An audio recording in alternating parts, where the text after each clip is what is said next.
வணக்கம். இப்போ நம்ம எங்கே வந்திருக்கோம்னா, அராக்கி லூலுக்கு வந்திருக்கிறோம்.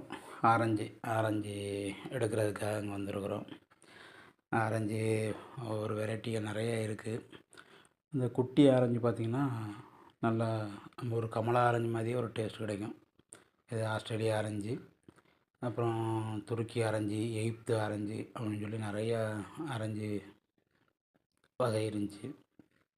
சரி, கொஞ்சம் சளி பிடிக்கிறதுனால தம்பிக்கு சரி இதை வாங்கி கொடுக்கலாம், நோய் எதிர்ப்பு சக்தி கொஞ்சம் அதிகமாக இருக்கும், அதனால் இதை வாங்கி கொடுக்கலாம் அப்படின்னு சொல்லிட்டு இங்கே வந்தோம். பார்த்தா இங்கே நமக்கு குழப்பமாக இருக்குது, எந்த ஆரஞ்சு வாங்கி கொடுக்கணுன்ட்டு. இந்த பழம் பார்த்திங்கன்னா, இப்போ இந்த லிச்சி பழம் வாங்கினோம், நல்லா தான் டேஸ்ட்டாக இருக்குது. இது நம்ம ஊரில் எங்கேயாவது கிடைக்குமா? நீங்கள் சாப்பிட்ருந்தீங்கன்னா இதை சொல்லுங்கள், எப்படி டேஸ்ட் இருக்குது, எங்கே கிடைக்கும்? நம்ம ஊரில் லூலு மாலில் கிடைக்கலாம், வேறு எங்கேயாவது கிடச்சுன்னா நீங்கள் சொல்லுங்கள். 400 ரூபா வரும்.